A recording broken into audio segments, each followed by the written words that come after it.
আমি বুঝে গেলাম আজ আমি একা নই, আমার ভেতরে লুকিয়ে থাকা সেই আত্মবিশ্বাসী মেয়েটা জেগে উঠেছে।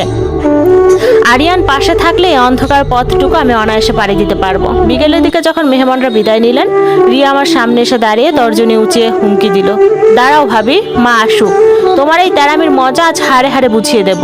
আমি ওর চোখের দিকে তাকিয়ে স্থিরভাবে বললাম, চেষ্টা করে দেখতে পারো রিয়া, তবে মনে রেখো কালকের সেই মুখ বুজে থাকা বউটা আর আজকের এই আমি এক নই।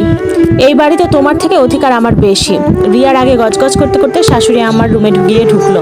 আমি জানি এখন কান পড়া দেওয়ার উৎসব চলছে। ড্রয়িং রুমের অগোছালো সোফাগুলো গুছিয়ে নিয়ে আমি নিজের ঘরে গিয়ে বসলাম। ক্লান্তিতে শরীর ভেঙে আসছিল, কিন্তু মনের ভেতরে আজ এক ধরনের প্রশান্তি ছিল।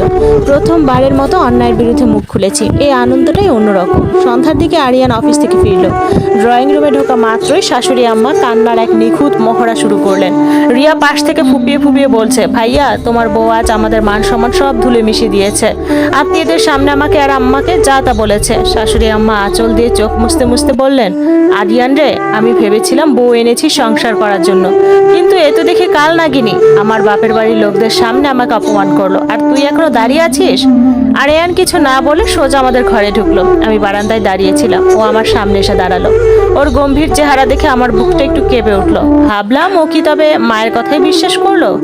আরিয়ান আমার কাছে এসে আমার দুই কাঁধ ধরে বলল, আজ কি হয়েছে সবটা আমাকে খুলে বলো। আমি একটুও বাড়িয়ে না বলে দুপুরের খাবার টেবিলে রিয়ার মিথ্যাচার আর শাশুড়ি আম্মার পক্ষপাতিত্বের কথা সব বললাম। এমনকি রিয়া যে আমাকে বিকেলে হুমকি দিয়েছে তাও জানালাম। আরিয়ান গভীর একটা দীর্ঘশ্বাস ফেলে আমার কপালে একটা চুমু খেয়ে বলল, আমি জানতাম সত্যটা এটাই, নিচে যাও, আমি আসছি। আমরা দুজনেই নিচে নামলাম। শাশুড়ি আম্মা তখন আরিয়ানকে উস্কানি দিতে ব্যস্ত। আরিয়ান সবার সামনে দাঁড়িয়ে শান্ত গলায় বলল, মা, আমি আজ রিয়াকে একটা কথা স্পষ্ট বলে দিতে চাই।